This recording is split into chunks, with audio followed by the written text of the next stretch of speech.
Muy buenos días y qué bendición estar aquí con la casa llena, es una casa más grande. Y bienvenidos a un nuevo inicio en el Espíritu. Primero es en el Espíritu y después las cosas se manifiestan en lo natural. Uno vive de adentro hacia afuera. El mundo vive al revés, contra el tráfico. Nosotros vivimos en el Espíritu y vemos la gloria de Dios. Creemos y las cosas se manifiestan. Gloria a Dios, qué tremendo. Vamos a entrar en el mensaje de la palabra hoy y saben que estamos en una serie llamada Cambiando las maldiciones en bendiciones. Estamos ya en la parte número 4 de esta serie y en las semanas pasadas hemos estado viendo varias historias, ¿no? Como ya sabemos, cuando nosotros revisamos las historias del Antiguo Testamento, y en el Antiguo Testamento hay muchísimo material ilustrativo, estas historias, como dice en Romanos, ¿no? Las cosas que se escribieron antes para nuestra enseñanza se escribieron a fin de que por la paciencia y la consolación de las Escrituras tengamos esperanza. Y hemos hablado acerca de que necesitamos esperanza. ¿Cuántos necesitan esperanza? Y hemos dicho que hay esperanza para ti. Amén. Entonces, hemos visto en el libro de Génesis una y otra vez cómo estas historias nos relatan que hubo maldiciones que se levantaron y atacaron al pueblo y familia de Dios, a la descendencia de Abraham, y cómo Dios, vez tras vez, porque Él es fiel, le dio vuelta al asunto. Y siempre todo terminó en una tremenda redención. Así que vamos a ver cómo en las Escrituras hay un patrón que se repite de manera consistente. Y cuando algo se enseña en las Escrituras de manera consistente, sabemos que hay un principio que está detrás. Así que vamos a volver a nuestra Escritura. Ya saben que esa es la base para esta serie. Nehemías capítulo 13, versículo 2. Mas nuestro Dios volvió, cambió o convirtió la maldición en bendición. Y en esa sola sentencia se resume lo que Dios, el Dios del pacto, hizo, hace y hará a favor de su pueblo. Y todo reposa sobre la fidelidad de Dios. Tú puedes confiar en la fidelidad de Dios.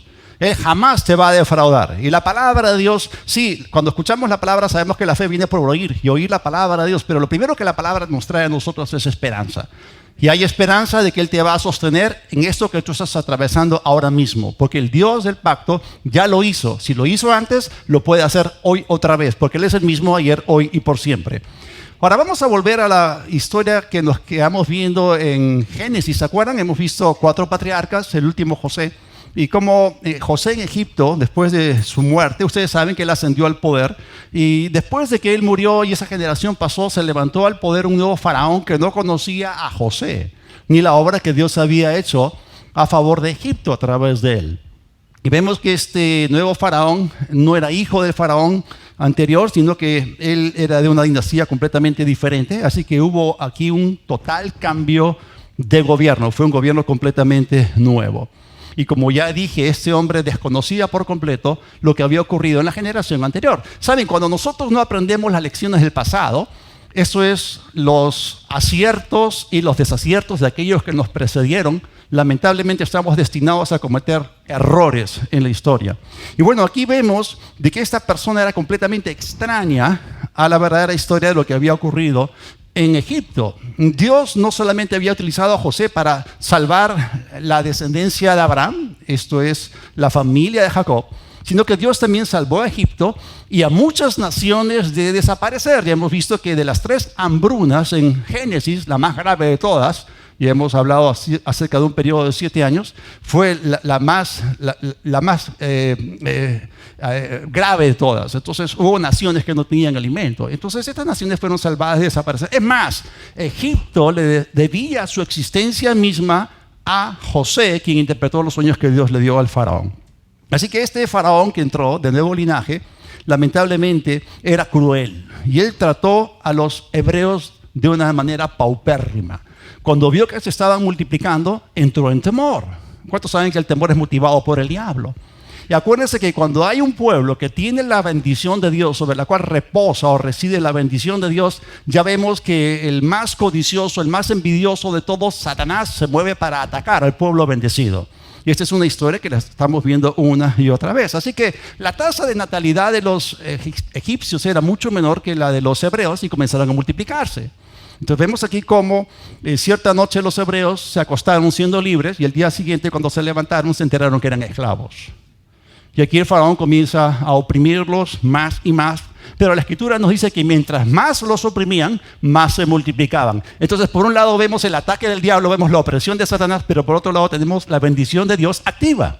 Eso es tremendo, ¿no? Cómo Dios hacía que ellos se multiplicasen. ¿Se acuerdan ustedes en Génesis capítulo 1 cuando las primeras palabras que salieron de la boca de Dios para con Adán fueron fructifiquen, multiplíquense? Es decir, después de que Dios los bendijo, esa palabra de bendición nos empodera, nos energiza para multiplicarnos. Y esa misma palabra al principio estaba en operación y vemos cómo los hijos de Israel o los israelitas se siguieron multiplicando. Ahora, entonces, para frenar todo esto, lo que hizo este faraón malvado, instauró un sistema cruel, un sistema criminal para limitar la tasa de natalidad de los varones israelitas. Vamos a Éxodo capítulo 1, ahora estamos en el segundo libro de la Biblia, Éxodo capítulo 1, versículo 22. Entonces faraón mandó a todo su pueblo diciendo, echen al río a todo niño que nazca y a toda niña consérvenle la vida. Y este fue un ataque directo sobre la descendencia de Abraham, como ya hemos dicho, sobre la cual reposaba la bendición de Dios. Entonces, este ataque, esta presión que vino sobre ellos forzó a algunas familias a hacer ciertas cosas extrañas para poder preservar a sus hijos. Y esto fue lo que ocurrió con los padres de Moisés. En Éxodo capítulo 2, los versículos del 1 al 10, leemos que cierto hombre de la tribu de Leví tomó por esposa a una mujer levita. Esta concibió y dio a luz un hijo. Y al ver que era hermoso, lo tuvo escondido durante 3 meses. No pudiendo ocultarlo más tiempo, tomó una arquilla de juncos y la recubrió con asfalto y brea. Colocó en ella el niño y lo puso entre los juncos a la orilla del Nilo. Así que ella colocó a este niño en un Moisés, como le dicen, en un área de remanso donde la corriente del río no era fuerte, y ahí junto a los juncos el niño quedó escondido y no en río abierto. Versículo 4, la hermana del niño se mantuvo a distancia para ver lo que le acontecería, y sucedió que la hija del faraón descendió al Nilo para bañarse, y mientras se paseaba con sus doncellas por la ribera del río, ella vio la arquilla entre los juncos y envió a una sierva suya para que la tomara, y cuando la abrió, y de aquí que el niño lloraba. Y teniendo compasión de él, dijo, este es un niño de los hebreos. Entonces la hermana del niño preguntó a la hija del faraón, iré a llamar a una nodriza de las hebreas para que te críe el niño. Y la hija del faraón respondió, ve. Entonces la muchacha fue y llamó a la madre del niño. Y la hija del faraón le dijo, llévate este niño y críamelo, yo te lo pagaré. Y la mujer tomó al niño y lo crió, y cuando el niño creció, ella se lo llevó a la hija del faraón. Y él vino para hacer para ella su hijo, y ella le puso por nombre Moisés, porque diciendo, de las aguas lo saqué. Así que esas fueron las acciones, entre comillas, desesperadas por un par de padres que no querían que su hijo pereciese como los demás, ante el intento criminal del faraón que estaba asesinando a los varones recién nacidos entre el pueblo de Israel. Ahora, es interesante que hay gente que ni siquiera se da cuenta de lo que está ocurriendo. Este faraón no tenía ni idea de que su intento de matar a estos niños iba a colocar un hebreo en su propia casa y que iba a ser criado como príncipe en la corte. A veces, cuando hay cosas y problemas, hay un sentido de humor en Dios, ¿no? Cuando el mundo estaba en su peor condición, en lo más degradante de su corrupción moral, ¿saben lo que Dios hizo para solucionar ese problema? Envió un niño. O sea, lo más indefenso. Y aquí Dios envió un niño, un niñito que entró en el palacio. Entonces, este se convirtió en un libertador hebreo. Y ya vemos como una y otra vez Dios le da la vuelta al guión. Así que Moisés fue llevado a la casa de Faraón y criado como un príncipe. Ahora tenemos que entender una cosa. El asunto de la adopción era bastante importante en el mundo antiguo. Por ejemplo, en Roma, si había una familia bien constituida, pero el padre no tenía mucha confianza en sus hijos, pensaba que sus hijos no eran lo suficientemente maduros como para recibir la herencia de la familia, entonces ellos se buscaban otro joven que fuese de la misma edad que sus hijos y lo adoptaban legalmente. Esto era algo bien grande allá. Y a él le hacían heredar toda la riqueza porque confiaban más en el hijo adoptado, en el niño adoptado o en el muchacho adoptado, que en su propia familia. Ahora, por supuesto, nosotros en el mundo moderno no hacemos esto, pero en Roma y en otros lugares esto ocurría muchísimo. Así que Moisés fue, entre comillas, adoptado, como ya hemos leído, y fue criado como un príncipe. Y hay un registro de esto también en el Nuevo Testamento, donde se amplía un poco más lo que se nos cuenta en Éxodo. Así que en el capítulo 7 de Hechos vemos que Esteban había sido acusado, fue llevado delante del Sanedrín o el Consejo Judío, y él de una manera maravillosa pintó un cuadro acerca de lo que era la historia de Israel en el Antiguo Testamento. Les pintó un panorama de la Biblia. Así que vamos a Hechos capítulo 7, y allí desde el versículo 20 al 22, en aquel mismo tiempo, se está refiriendo al tiempo del Éxodo, nació Moisés y fue agradable a Dios. Y fue criado 3 meses en casa de su padre, pero siendo expuesto a la muerte, la hija de Faraón lo recogió y le crió como hijo suyo. Y fue enseñado, esto es tremendo, esto es lo que hace toda la diferencia. Y fue educado, enseñado, instruido Moisés en toda la sabiduría de los egipcios, y era poderoso en sus palabras y en sus obras. Y noten ustedes de que esta frase, que fue poderoso en sus palabras y en sus obras, está dentro del contexto que habla, está conectado con el hecho de que Moisés fue educado en la corte del faraón. Entonces, esto nos dice a nosotros que él fue sacado del pueblo hebreo, pero que fue instruido bajo otra mentalidad, una mentalidad completamente más alta y mucho más elevada. Moisés adquirió una mentalidad diferente, su manera de pensar era completamente diferente que la de sus parientes judíos. Y vamos a pensar esto de esta forma. Los hebreos en aquella época eran esclavos. Los esclavos tienen mentalidad de esclavos. Es un pensamiento muy bajo, pero los judíos, aunque estaban en esclavitud, tenían al Dios correcto. Ahora, a diferencia de los egipcios, y Moisés fue educado y entrenado allí, ellos pensaban de una manera completamente diferente. Moisés pensaba como un líder. Él intervenía, él hacía que las cosas ocurriesen. Es más, en el libro de Antigüedades de los Judíos de Flavio Josefo, se nos cuenta que Moisés fue general del ejército egipcio y que les dio muchas victorias. Así que aunque era adoptado, él era un hombre de renombre, era bastante reconocido en Egipto, muy distinguido, era considerado como heroico en Egipto. Y en este contexto vemos como Satanás, este es el ataque, quiero que ustedes entiendan la naturaleza del ataque del diablo. Si el faraón va a mantener al pueblo de Israel en esclavitud, entonces tiene que evitar que se levanten líderes. La mejor forma era matando a los niños. Esta fue la estrategia malvada del diablo, quien viene a hurtar, matar y destruir. Entonces, si el pueblo de Dios va a seguir en cautividad, no se puede permitir que de entre esos niños se levante un líder. Por eso Moisés tuvo que ser sacado de la casa de sus padres y llevado a la corte egipcia. Eran una nación de esclavos, así que Moisés tenía que recibir su entrenamiento en un lugar completamente diferente. Ahora, quiero que ustedes piensen que la corte del faraón tenía el pensamiento más alto y elevado de todo el mundo.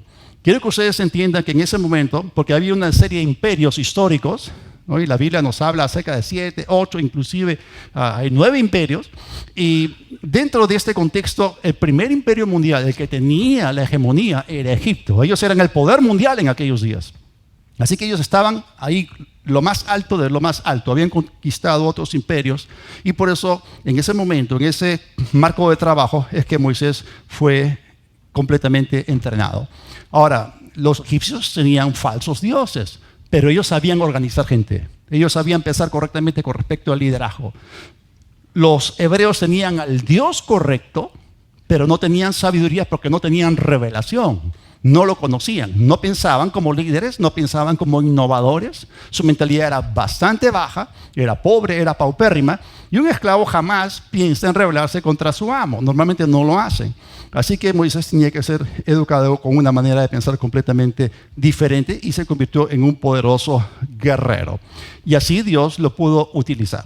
Ahora vamos a seguir en la historia en Éxodo capítulo 7, los versículos 23 al 25. Cuando hubo cumplido la edad de 40 años, le vino al corazón al visitar a sus hermanos, los hijos de Israel, y al ver a uno que era maltratado, lo defendió, e hiriendo al egipcio, vengó al oprimido. Pero él pensaba que sus hermanos comprenderían que Dios les daría libertad por mano suya, mas ellos no lo habían entendido así.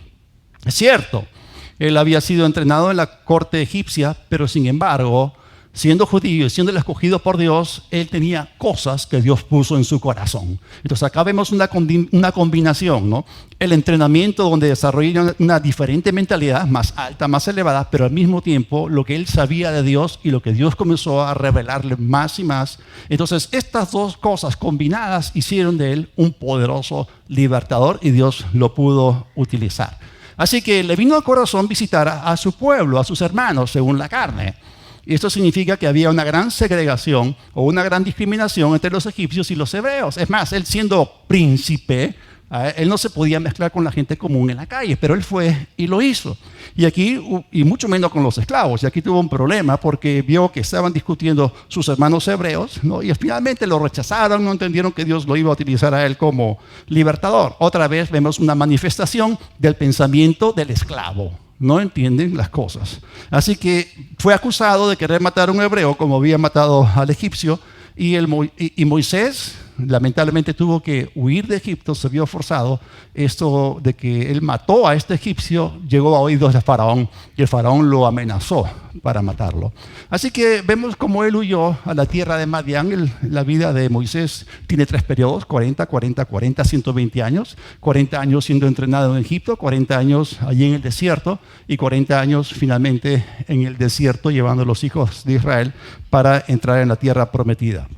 Ahora, hay ciertos patrones en la vida de cada persona. Dios es un Dios de procesos y nuestra vida tiene diferentes secciones, por así decirlo. O sea, Dios trata contigo de una manera ordenada. Dios es un Dios de orden.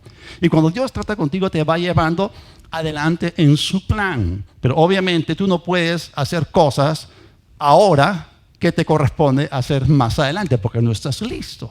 Por ejemplo, si Dios te llama, tú estudias administración, sales de la universidad y nadie te va a poner a ti a administrar una empresa de 5,000 personas, porque no tienes la experiencia, no tienes la dinámica para poder manejar semejante desafío o reto, no la tienes, tú tienes que ser desarrollado. Entonces nuestra vida es como una cadena, donde cada eslabón viene a ser como una sección.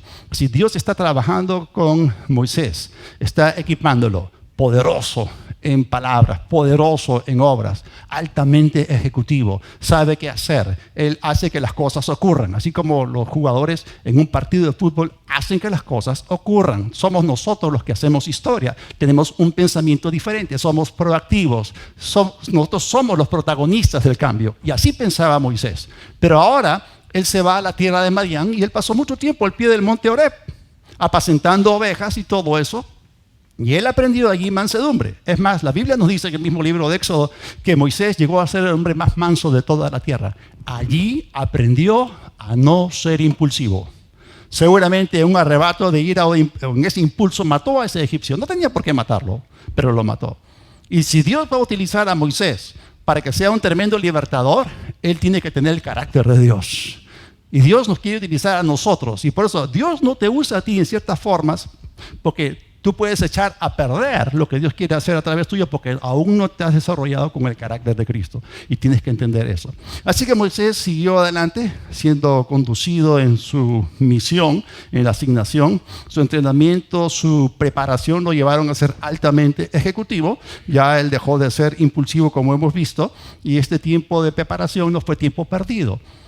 A veces toma mucho tiempo. ¿Por qué? Porque Dios quiere que nosotros seamos hechos y derechos, ¿no? Más tenga la paciencia, su obra completa, para que seamos completos, no nos falte nada. De eso se trata. Así que vemos que Moisés fue desarrollado en fases y en esta historia vamos a descubrir cómo Dios le dio la vuelta a esta situación en el ataque que Faraón envió. Y vamos a ver que ante este ataque de matar a los niños, Dios puso un bebé en la corte de Faraón y de ahí vino un libertador. Bueno, pasaron los 40 años y el carácter de Moisés había sido tratado y ahora toca el tiempo en que Moisés fue llevado de vuelta de Madián a Egipto para confrontar al para confrontar al Faraón. Y ahora Dios le dice al Faraón a través de Moisés: deja salir a mi pueblo para que me adore, para que me sirva. Y bueno, y ante la negativa del Faraón, porque nosotros leemos en la historia que Faraón endureció su corazón. Entonces hubo 10 diferentes plagas que Dios utilizó para juzgar los dioses de Egipto. Esto es bien interesante. Cuando uno lee en el libro de Éxodo dice, yo ejecutaré mis juicios en los dioses de Egipto. Uno puede pensar que las plagas estaban dirigidas a dañar al pueblo egipcio. No, entiéndeme bien, Dios amaba a los egipcios, pero lo que él aborrecía eran los demonios a los cuales ellos adoraban. Dios aborrecía el engaño de esos demonios sobre el pueblo egipcio. Así que cada plaga fue diseñada cuidadosamente para avergonzar a cada uno de estos dioses. Si había un dios que tenía que ver con las inundaciones del río, el río era afectado. Si había un dios que tenía que ver con protección con respecto a eso o aquello, sencillamente esa, entre comillas, protección no se manifestaba. Así que vemos aquí que Dios quería destruir la creencia del pueblo egipcio en estos falsos dioses o demonios. Otra cosa que podemos ver es la paciencia y misericordia de Dios. O sea, cómo Dios le dio al faraón vez tras vez oportunidad para arrepentirse. Pero el faraón fue testarudo, fue duro de corazón y por un periodo de tiempo él se endureció más y más. Y así que Dios en su presencia o preconocimiento no solamente trató con Egipto, con el faraón a través de estas 10 plagas, sino que él al mismo tiempo estaba haciendo algo más y estaba llevando todo hacia una fecha en especial dentro de su calendario profético. Eso es interesante. En Éxodo capítulo 12, versículo 41, después de las 10 plagas y todo eso, finalmente dice, pasados los 430 años, en el mismo día, todas las huestes del Señor salieron de la tierra de Egipto. Y cuando uno lee esto de todas las huestes del Señor, tiene que entenderlo bien. Sabemos que salieron como entre 2 a 3 millones de personas de Egipto, entre los cuales 600,000 tenían edad para pelear o eran parte del ejército, si se puede decir así. Acuérdense que eran esclavos, ¿no? Pero 600,000 estaban en edad para pelear. Pero acá dice todas las huestes. En realidad se refiere a todo el pueblo de Israel, pero hay algo más, ¿no? En el Nuevo Testamento la palabra huestes se utiliza varias veces para representar ángeles. Es interesante que la Biblia habla acerca de huestes espirituales de maldad en las regiones celestes o las huestes del Señor en Lucas, ¿no? En la anunciación de que Jesús había nacido. Es interesante que ¿cuántos saben que el ángel del Señor acampa alrededor de los que les temen y los defienden? Entonces, si ellos salieron de Egipto, no había razón para que los ángeles que los defendían se quedasen en Egipto, ¿no? Entonces salieron con ellos, todas las huestes del Señor. Amén. Interesante. Y bueno, la frase en el mismo día es peculiar y esa frase apunta al día en el cual todo empezó. No sé si ustedes han leído, pero en Génesis capítulo 15 Dios hizo un pacto con Abraham. El pacto abrámico, donde hay juramentos, Dios alzó su mano derecha, su voz salió de en medio del fuego, ¿no? Y ahí Dios le promete una tierra, le promete una descendencia. Y ese día, es más, los judíos conectan todo esto. Ese día fue un día de Pascua. Eso se conoce en el calendario hebreo judío como el día 14 del mes de Nisan, la Pascua judía. Y ese es el día en que más adelante, 430 años exactamente, después celebraron la Pascua en Egipto y salieron. Así que Dios, es interesante, ¿no? Dios lleva a cabo eventos singulares en su plan en días que son aniversarios de otros eventos importantes. A manera de ilustración, no sé si ustedes han escuchado acerca del 9 de Av. El 9 de Av es el día de las tragedias en Israel. La destrucción del primer templo, la destrucción del segundo templo y una serie de cosas. La cautividad a Babilonia. Ese día es el día de tragedia, es un día de lamento. Y hay cosas que aún van a ocurrir en el calendario profético de Dios en ese día. Pero en este caso se está hablando de algo que es positivo. ¿Cuántos saben que Jesús fue crucificado también en el día de la Pascua? Jesús, nuestra Pascua, fue sacrificado por nosotros. Entonces, esto da cumplimiento a las fiestas proféticas, así que hay muchos eventos históricos notables ocurriendo en la misma fecha del calendario judío. Ahora es interesante que cuando ellos salieron, y Dios es un Dios que hace las cosas no de manera arbitraria, Dios los comenzó a llevar. Y uno puede pensar, bueno, directamente hacia el sur, la tierra de Madián quedaba al sur de la tierra de Canaán. Entonces uno debe pensar, bueno, seguramente Dios los va a llevar de frente a la tierra. Pero es interesante que Dios de manera intencional los dirigió en un pequeño viaje lateral que les permitió tratar con el faraón de una vez por todas. Ya hemos leído que el faraón era tosudo, duro de corazón, terco como la mula. Y Dios sabía en su presciencia o en su preconocimiento que no estaría contento. Claro, habían dejado salir a su fuerza laboral. Y encima la Biblia dice que salieron con oro y con plata. Entonces se llevaron las joyas, se llevaron las alhajas, se llevaron el oro. Se quedaron sin fuerza laboral. Estaba completamente desarticulado el imperio. Y miren, vamos a Éxodo capítulo 14. Los 4 primeros versículos dijo o habló el Señor a Moisés diciendo: di a los hijos de Israel que se den media vuelta y acampen delante de Pahahirot, entre Migdol y el Mal hasta Baal-Zephón. Delante de él acamparán frente al mar. Y aquí hay un asunto bien interesante. En otras palabras, Dios tenía una ruta muy específica para conducir a los hijos de Israel. Esto no se hace evidente, no es obvio al lector casual, pero si alguna persona conoce geografía y estaba familiarizada con los lugares y los nombres de esos lugares, uno diría: ¿por qué Dios los está conduciendo hacia un callejón sin salida? O sea, no hay lógica.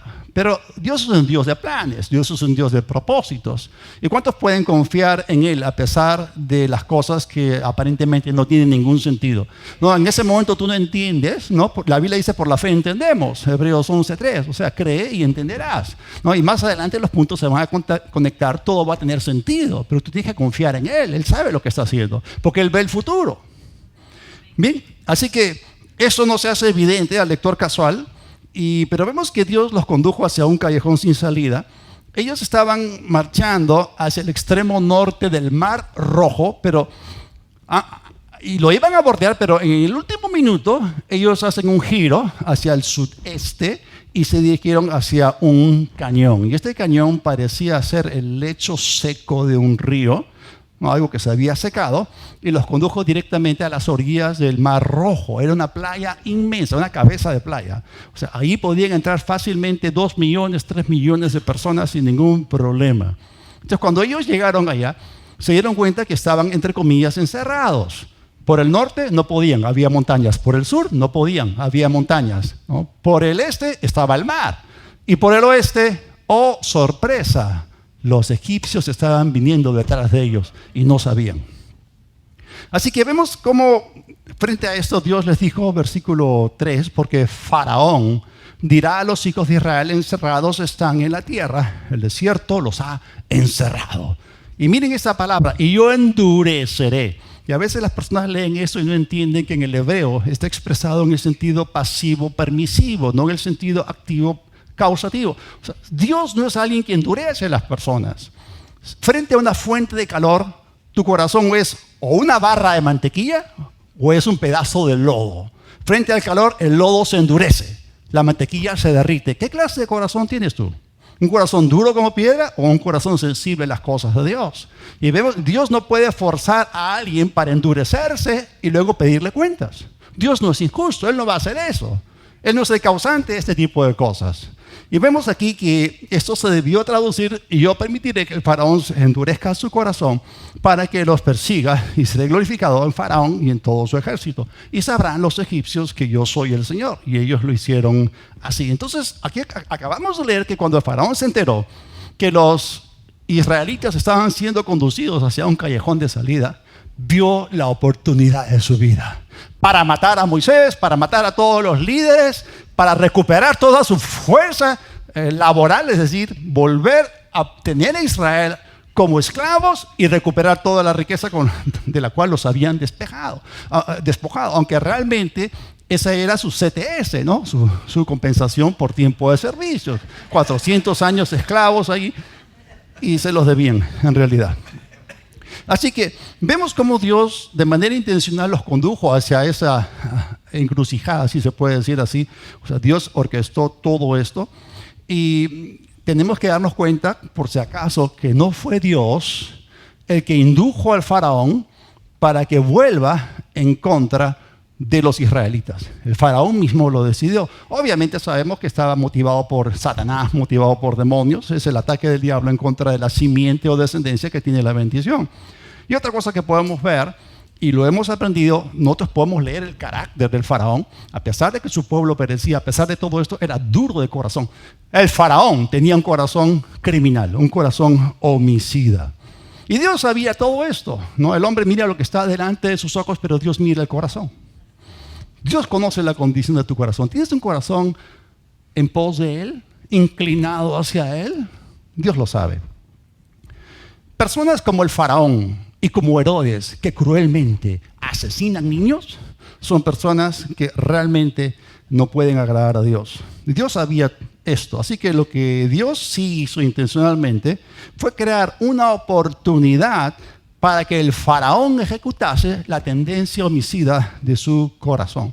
Así que en ese movimiento estratégico conduciendo a los israelitas hacia ese callejón de salida, fue simplemente la motivación suficiente para que faraón actuase en lo que ya tenía en su corazón. Éxodo 19, versículos del 5 al 9.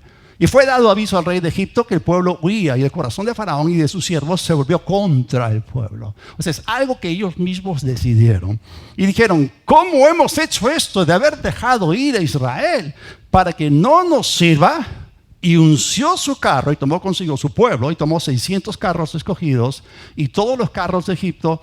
Esto es toda la fuerza de su ejército y los capitanes sobre ellos. Y otra vez leemos la misma palabra. Endureció el Señor el corazón de Faraón. Ya saben que esto significa que Dios permitió que esto ocurriese en el escenario humano. Dios nos ha dado a nosotros el poder de la elección. Tú escoges lo bueno o lo malo. Tú escoges la vida o la muerte, la bendición o la maldición.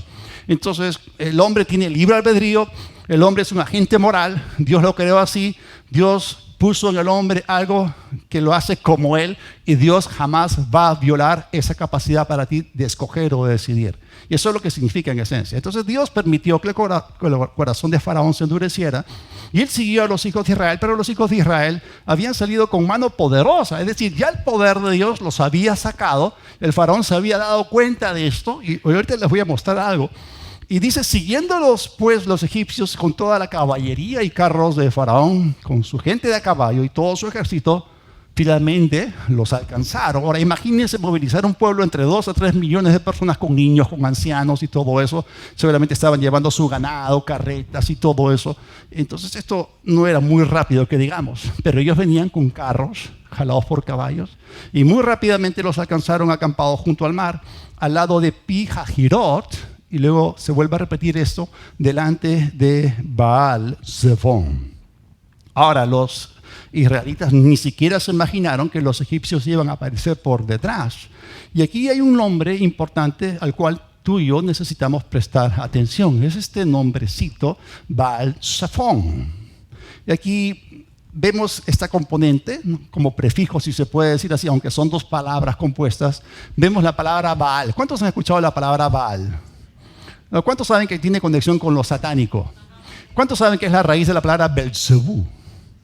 Aunque Baal literalmente significa Señor del Norte, ¿no? Los fenicios adoraban a Baal. ¿Cuántos han escuchado acerca de Acán y Jezabel? ¿No? Ellos querían introducir el culto y lo hicieron. Introdujeron el culto de Baal al reino del norte en Israel. Y fue el profeta Elías al cual Dios levantó para erradicar esa idolatría, ese paganismo. Pero esto representa lo satánico. Y Belzebú, ya saben, significa el príncipe de los demonios, y aquí se refiere a un falso dios. Ahora, ya habíamos dicho que las 10 plagas en Egipto juzgaron a los dioses de Egipto. Ahora le toca la oportunidad a Dios para generar un enfrentamiento entre él, entre el Dios que bendijo a Israel y el diablo que atacó a Israel para maldecirlo. Y vamos a ver que esto ocurrió en un lugar, como ya hemos dicho, que se llamaba Baal-Zephón. Era una montaña en la cual se adoraba a Baal, al dios Baal. Así que Dios quería humillar públicamente al príncipe de la potestad del aire en un enfrentamiento en su propio terreno, en su propio territorio. Por eso Dios condujo a su pueblo allí. Miren, Dios nunca hace las cosas de manera arbitraria. Él siempre es estratégico en lo que Él hace. Ese es nuestro Dios. Así que cuando los israelíes vieron que los egipcios estaban sobre ellos, ¿no? Y cuando vieron el mar rojo delante de ellos, se vieron atrapados y comenzaron a preguntarse qué está pasando aquí. Y lo que parecía para ellos algo que era una maldición, es decir, parecía ser un montaje en contra de ellos, vemos aquí que Dios le dio la vuelta y el resultado fue una tremenda liberación. Sigamos leyendo. Éxodo 14 del 10 al 14. Y cuando el faraón se hubo acercado, los hijos de Israel alzaron sus ojos y aquí los egipcios venían tras ellos. Por lo que los hijos de Israel temieron en gran manera y clamaron al Señor. Y dijeron a Moisés, ¿no había sepulcros en Egipto que nos has sacado para que muramos en el desierto? ¿Por qué has hecho así con nosotros que nos has sacado de Egipto? ¿No es esto lo que te hablábamos en Egipto diciendo, déjanos servir a los egipcios? Porque mejor nos fuera servir a los egipcios que morir nosotros en el desierto. Y Moisés dijo al pueblo, no teman. Es tremendo. No solamente él tenía una mentalidad diferente, porque él no se iba a dejar por vencido, sino que también ahora conocía mucho mejor a su Dios. ¿Cuántos saben que Dios siempre tiene un mensaje para nosotros de no temer? Dios nunca viene a ti con un mensaje de temor. En otras palabras, Dios siempre te pone en fe. Y la fe y el temor son completamente opuestos, ¿no? Dios siempre te pone en fe. Eso es importante. No teman. Estén firmes y vean la salvación que el Señor hará hoy con ustedes. Porque los egipcios que hoy han visto, nunca más, para siempre, los verán, ¿no? Y el Señor peleará por ustedes y ustedes estarán tranquilos. Ahora Moisés había capturado esto en su espíritu. Ahora no sabía cómo iba a ocurrir. No lo sabía. Pero él les da la confianza como líder. Los pone a todos ellos en fe y quita el temor de en medio de ellos. Ahora, Moisés dijo esto porque él anteriormente ya había visto la mano de Dios, había visto señales y prodigios, y también, como dije, la forma en la cual había sido criado. Él de ninguna forma iba a someterse para ser un esclavo y permitir que el pueblo de Israel volviese a la esclavitud. Así que, no sé si ustedes acuerdan, han leído en el libro de Éxodo, pero cuando recién Moisés llegó a Madián, estaba sentado junto a un pozo, y estaban las 7 hijas de Jetro, que llegó a ser su suegro, el sacerdote de Madián, y fueron a sacar agua de un pozo y vinieron unos pastores y las atacaron. Entonces él se levantó y las defendió, y esto nos muestra el carácter de Moisés. Él era un hombre de justicia, ¿no? Las protegió, como dije, era un líder, él intervenía, él hacía que las cosas ocurriesen, se hacía a cargo de las situaciones, se hacía a cargo de ellas.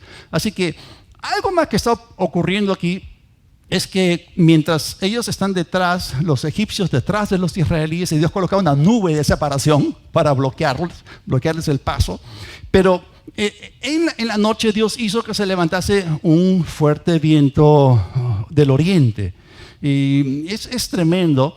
Y comenzó a ocurrir algo que ya lo hemos visto que ocurrió en el libro de Génesis, ¿no? ¿Cuántos saben que el Espíritu de Dios, ¿no? Cuando Dios habló, causó que las aguas se separasen? Hubo una separación de aguas en el libro de Génesis y el Espíritu de Dios se movía sobre las aguas, y ahora en el Éxodo vemos también al Espíritu de Dios moviéndose sobre las aguas y dividiendo y separando las aguas. Y cuando Dios, el Espíritu Santo, se mueve sobre las aguas, las pone allí, las empuja hacia donde Él quiere.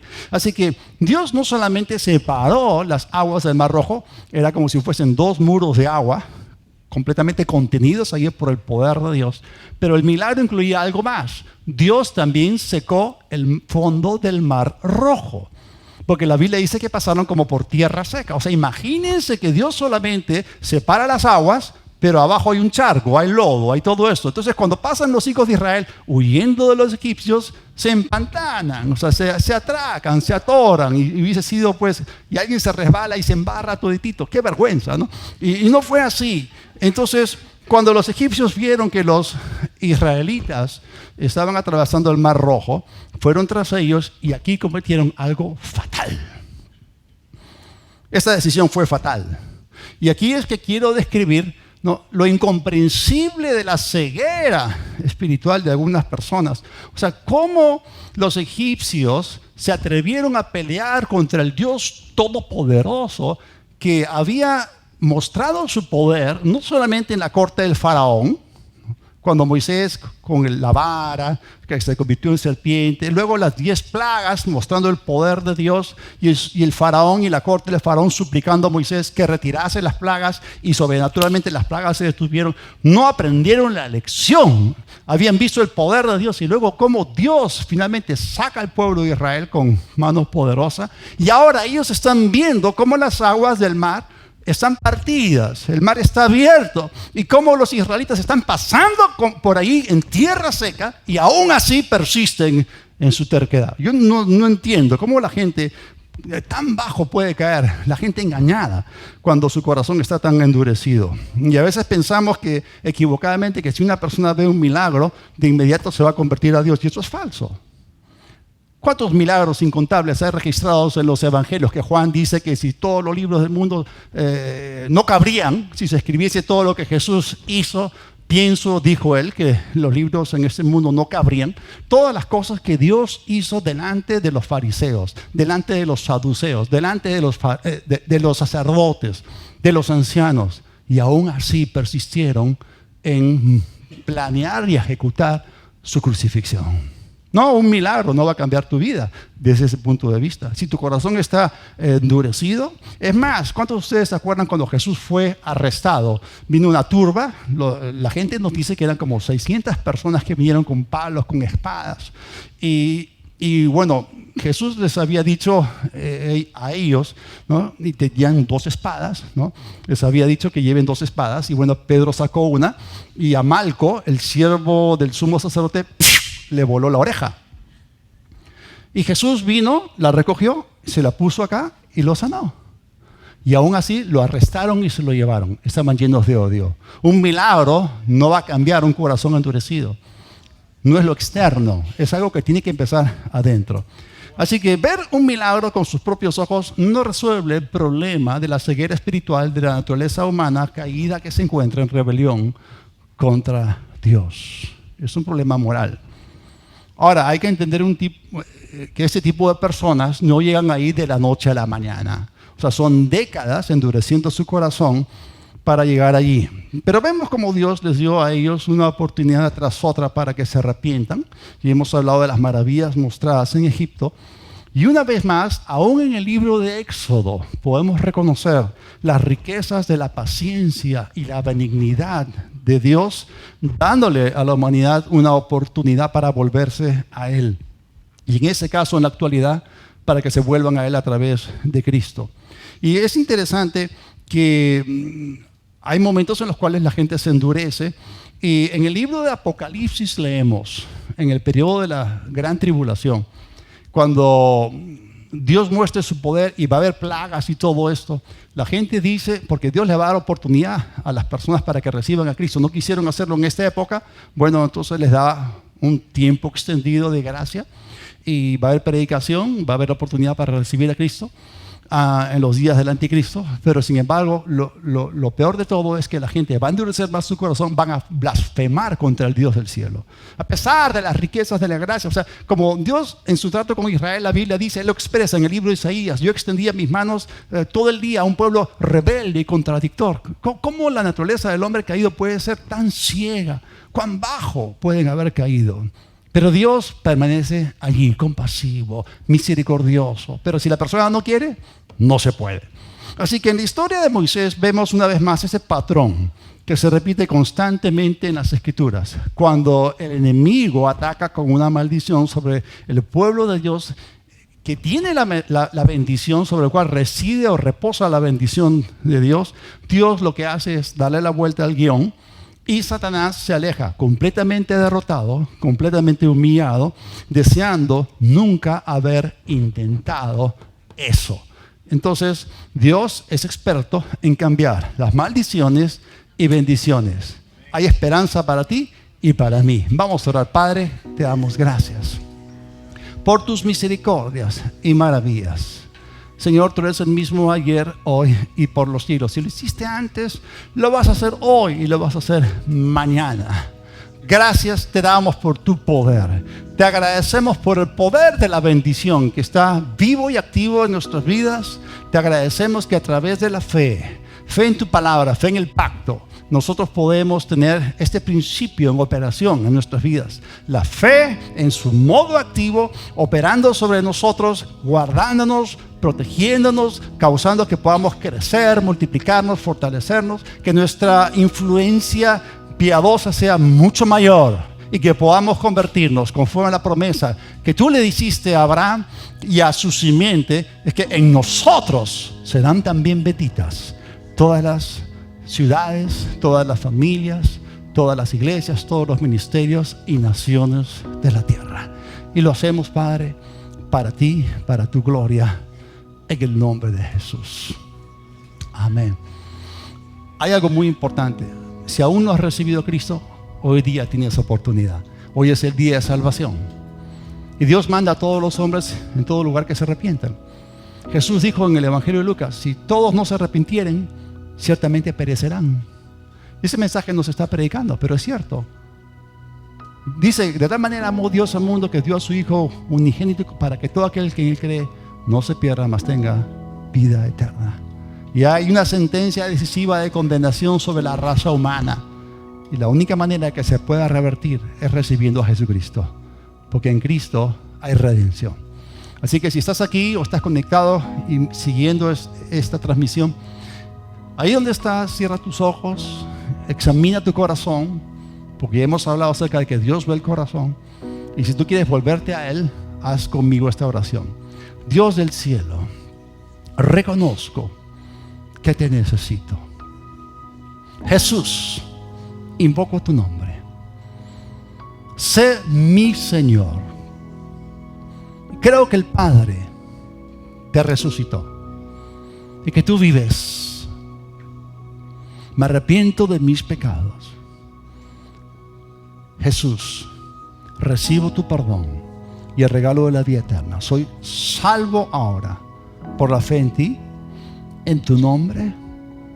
Amén y amén. Gloria a Dios por su palabra. Amén.